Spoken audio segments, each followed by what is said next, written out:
Namaste friends. Since few years, there has been a constant question that when will Vijay Mallya come back to India?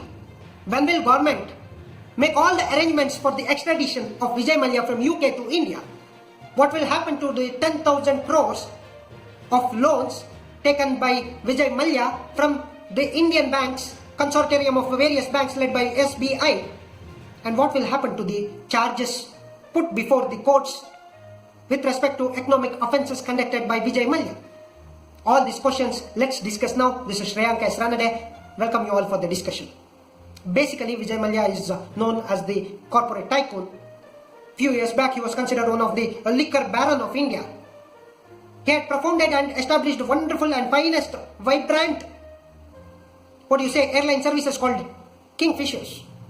He was also having some stakes in companies like Mangalore Chemical Fertilizers. He was having stakes in cricket team of IPL, that is Royal Challengers Bangalore. He is having ownership in UB, United Beverages. Mallya is a big name in Indian business cycle, or let's say it's a big name in Indian market few years back. That is, once the Kingfisher started declining, it started showing heavy losses. Most of the airlines today are facing some sort of critical aspects, like we have seen what happened with the Jet Airways, what happened with the Kingfisher, and at the same time we have also seen what is going through in Air India, public sector Air India, and we have also seen SpiceJet, the transformation of ownership from one to another, and all other aspects. Now the demand is not there, traveling may be difficult, at the same time many more airline sector will be under the stress. However, Kingfisher was one of the classic case or the classic crisis for Vijay Mallya, wherein he had to undergo huge losses. It is said that nearly there's a high percentage of losses or high percentage of loan taken by the banks were injected in the airlines, but it did not come back. It did not yield good results. Therefore, on one fine day, he asked all its employees to go, and he kept all these airlines under the dock without using them, and he locked down that Kingfisher company. But this was quite a situation. Still, he was holding, and he was having ownership on UB, MCF, and cricket team Royal Challengers Bangalore. All these aspects he was holding. But fact of the matter, once the NPS started growing, he was waiting government's note. He was showing this loss book before the government.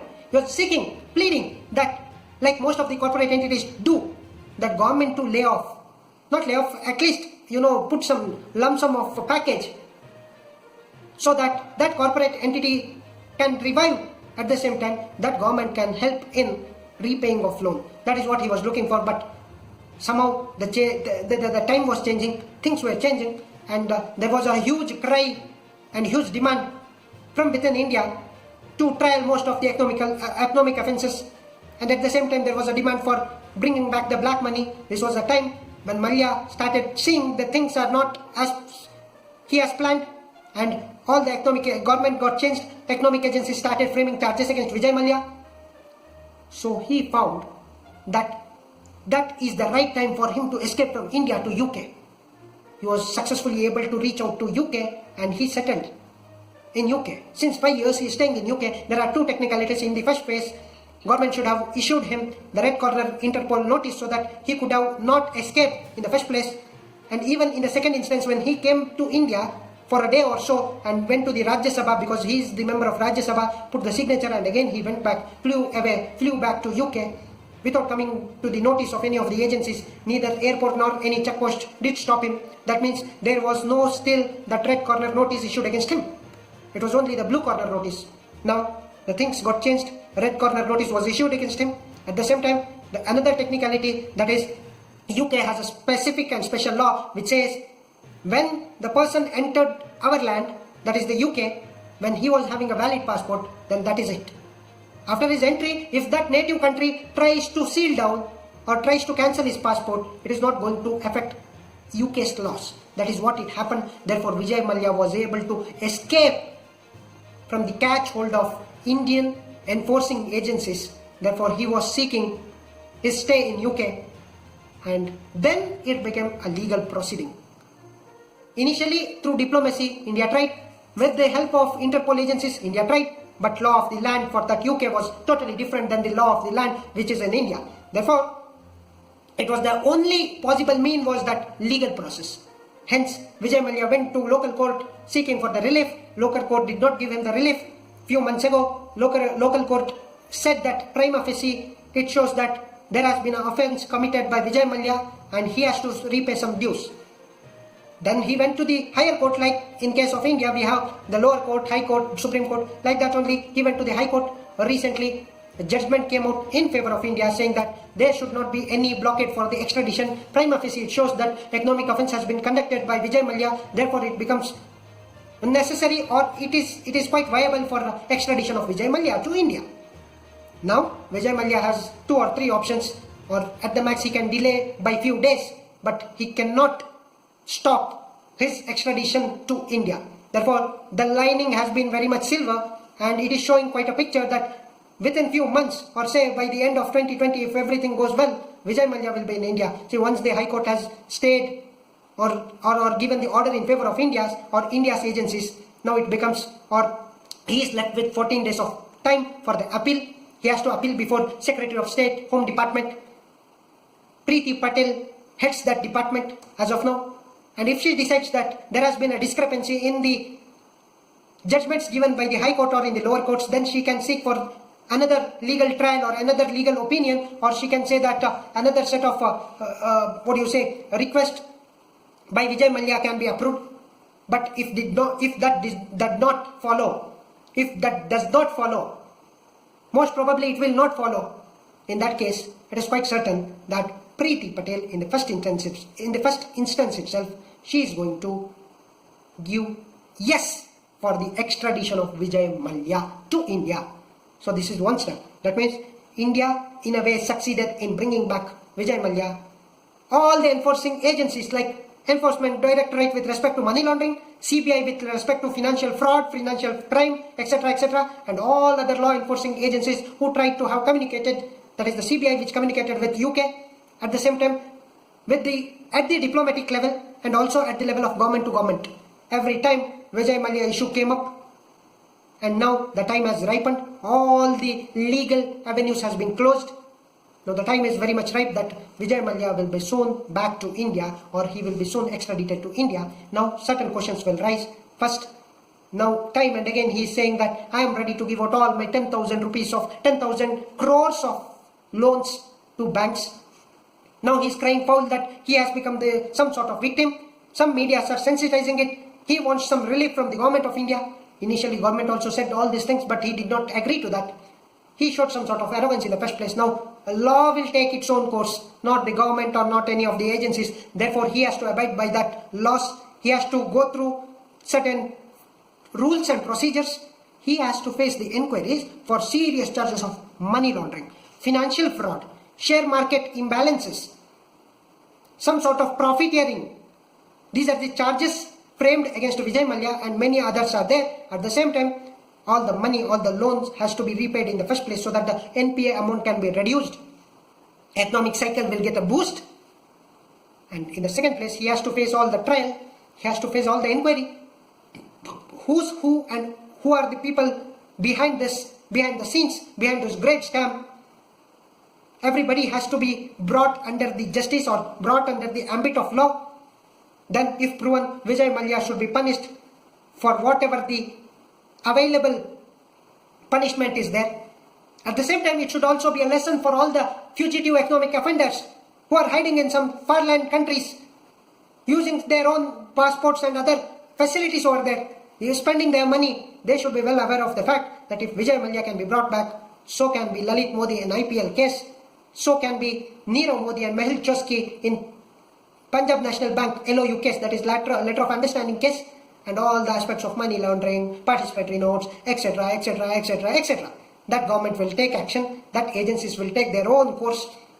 And once if Vijay Mallya is brought to India, the immediate process should be to bring back all those economic fugitive offenders who are staying outside, who may not be criminal, but they are economically quite a criminals because they shed away from India without paying or repaying the loan for which they had enjoyed all throughout. Today we see a situation wherein farmers are being quite exploited by the banks at the local level, but these corporate entities wait for government's help, saying that we are facing some sort of stress, many of the employment will be under the stress, therefore the government needs to help them.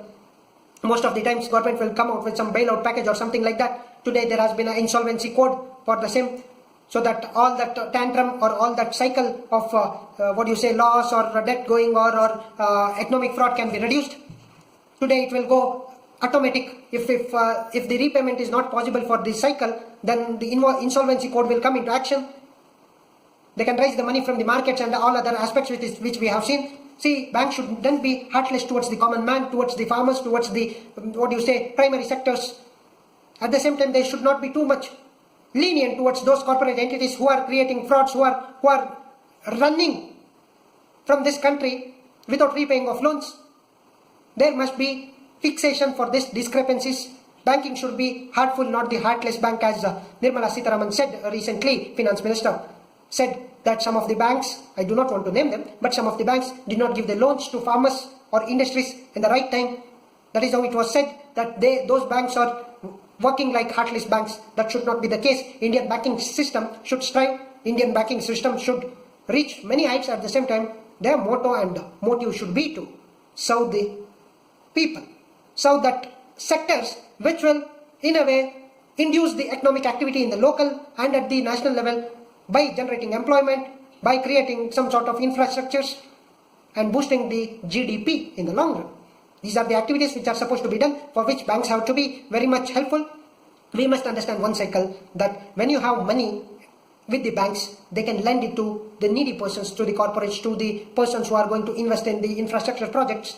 When the infrastructure projects begin, that means many employments will be created, many livelihood opportunities will be created, which in turn results to the growth in infrastructure, overall development of the country, at the same time overall development of the GDP. That is how the cycle works. If there has been a lapse in any of the parts, if due to some land acquisition or some sort of problems faced by the entities, then the NPA sort of cycle, non-performing assets sort of cliched kind of vicious cycle will begin. Then it will spoil that holistic ideal cycle of economic development from banks to development. So in between, banks, if they don't have the money, they can then lend, and then the economic activity cannot happen in both in the private or in the government sector. See, at least with respect to government can have certain avenues different from the banks. But we need a private investment for the greater growth and rapid growth of the nation and also the states. If banks could not help those entities with the proper loans at the right time, and at the same time those entities, if they don't repay back to the banks, both the sectors will be in crisis. That is what we have seen in the recent times. Today, post-pandemic economy will be very much stressful. Demand will be very low. It becomes very important for the central bank and all the banks to give loans to the needy person and to utilize that opportunity in creating some sort of demand, some sort of liquidity, so that there could be some sort of economic development and positive GDP growth in the short term, and in the long term we can outgrow all the global economies. That is the holistic idea over here. However, today the news is very clear that Vijay Mallya is going to be extradited back to India before 2020 if everything goes according to the plan. And it is quite certain, if Vijay Mallya can be brought, all other economic fugitives can be brought, and they can be brought under justice, and justice can be done, and all the losses incurred in this due period can also be recollected. And most importantly, belief of people on the banks, faith on the government will be re-established. It will be upheld, and our legal system will always provide justice in the right spirit. Therefore, there is nothing to worry. Hence, everything will be done right. Even if it is delayed, the justice should never be denied. That is the holistic and ideal conception of this whole battle. Every day, everyone is fighting for. That should be the moral prospect of every legal system which is delivering justice. And in Vijay Mallya's case also, this will be a classic case. This will be a lesson for people who think that we have money, we need not to repay back this loan, we can escape somewhere. That is not going to happen from now on. And that is how India is going to, Indian agencies are going to catch them, and whatever the ways possible, it may be coercive, it may be legal. Everything is a possibility for or in the national interest. Hence, Vijay Mallya is going to come back by most probably by end of 2020 or within few months from now, and it will be a lesson for all. Now this is the end for this discussion. Hope I made my point very clear. Vijay Mallya, when he was considered one of the tycoon, he led a very lavish life. He has a properties all over the world, hundreds and thousands of crores. Like he has some forest land in Africa, he had some islands, etc., etc. Some real estate ownership, some buildings, some hotels, etc., etc. Therefore, it is not impossible for Vijay Mallya to repay back. That is quite a possibility. That is what he is offering. But he has to face the trial. He has to face the law. Everything will be lawful. Nothing will be some sort of deal just because he is having the money. If he had done that in the first place, then he would have been staying in India itself, and then the situation would have been something different. However, today there is no scope for bargaining. I hopefully think that government will not take such bad decision of doing or dealing with him or negotiating with him. There is no point for that. However, once a corporate entities face such stress, they have to come out with their solution. They have to keep certain amount as insurance, as a liability. They cannot just say because sector did very badly, so we are unable to pay. The same analogy will also work when the sector was doing very good. You didn't pay extra to the government. You are keeping all the profit over with you. That means you should be keeping that extra amount for the unforeseen circumstances. That is how the corporate entities must work. That is the future for most of the economics or both in India and also in the world. So if it is not done, the stressfulness will continue. Corporate entities will blame governments rather than acting in the right spirit. So if both wants to be in the mutually win-win situation, both have to be legal, both have to be moral, both have to follow the rules. At the same time, a proper heartful business will always lead towards success. Proper planning and proper execution. You have markets today. You need to know how to garner that capital from the market or from the foreign direct investment, like Jio did with in case of Jio platforms. How it brought the money from Facebook, nearly $5.7 billion rupees, even in such a stressful situation. That is quite a lesson for all the Indian corporate entities who are facing stress, but can be a possible solution with Jio's this deal, so that there can be some open doors. They can connect with the global entities for the investment, and they can also flourish along with others, and also take Indian economy forward, along with providing employment and livelihood opportunities to millions. Grow together. That is the basic core idea of India. Live and let live. Hope I made all my points very clear. Thank you for listening to me. Thank you for being with me in this discussion. Dhanyavad. Once again, Jai Hind. This is Shreyanka S. Ranade. Thank you.